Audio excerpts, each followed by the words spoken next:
बहुत समय पहले की बात है। एक नगर में एक ब्राह्मण था। उसका नाम वेद शर्मा था। उसकी 7 पुत्रियां और एक पुत्र था। सबसे छोटी बेटी का नाम करवा था। वह अपने पति से अत्यंत प्रेम करती थी और बड़ी श्रद्धा से व्रत उपवास किया करती थी। एक बार कार्तिक मास की कृष्ण पक्ष की चतुर्थी आई, जिसे आज हम करवा चौथ कहते हैं।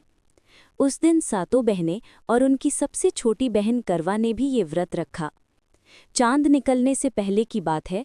शाम को जब सब बहनें बैठीं तो सबसे छोटे भाई को अपनी बहनों की भूख प्यास देखकर दया आ गई। वह बोला, दीदी, तुम सब कब तक भूखी रहोगी? आओ मैं चांद दिखा देता हूँ। उसने एक ऊंचे पेड़ पर दीपक जलाकर छलनी की तरह छलनी में दिखाया और बोला, दीदी देखो, चांद निकल आया। 7 बहनों ने तो विश्वास कर लिया और व्रत खोल लिया। लेकिन छोटी बहन करवा ने कहा, भैया ये असली चांद नहीं है, ये तो धोखा है। पर भाई ने कहा, दीदी देखो, सबने खोल लिया, तुम भी खोल लो। बहन ने अनमने मन से जल पी लिया। फिर क्या हुआ? जैसे ही उसने जल पिया, उसके पति की तबीयत अचानक बिगड़ गई। कुछ ही समय में वे मूर्छित होकर गिर पड़े। करवा चौथ व्रत की महिमा जानने वाली करवा को तुरंत अपनी भूल का एहसास हुआ। वह रोती बिलखती अपने सास ससुर के पास गई। उन्होंने कहा, बेटी ये सब तेरे अधूरे व्रत का परिणाम है। प्रायश्चित और सच्ची भक्ति। करवा ने उसी समय संकल्प लिया कि अब वो पूरे विधि विधान से 1 वर्ष तक करवा चौथ का व्रत करेगी।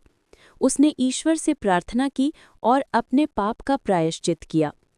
1 वर्ष तक उसने बड़ी श्रद्धा और नियम से करवा चौथ का व्रत रखा। अगले साल जब वही दिन आया, उसने पुनः व्रत रखा। तब भगवान शिव और माता पार्वती उसके सामने प्रकट हुए। माता पार्वती ने कहा, पुत्री, तेरी श्रद्धा और निष्ठा से मैं प्रसन्न हूँ। तेरे पति दीर्घायु होंगे और तेरा सौभाग्य कभी नहीं टूटेगा।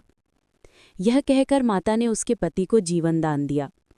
तब से ये व्रत सौभाग्यवती स्त्रियां अपने पति की लंबी आयु और सुख समृद्धि के लिए रखती हैं। करवा चौथ व्रत का महत्व। यह व्रत कार्तिक मास की कृष्ण पक्ष की चतुर्थी को किया जाता है। महिलाएं सूर्योदय से लेकर चंद्रमा के दर्शन तक निर्जला व्रत रखती हैं।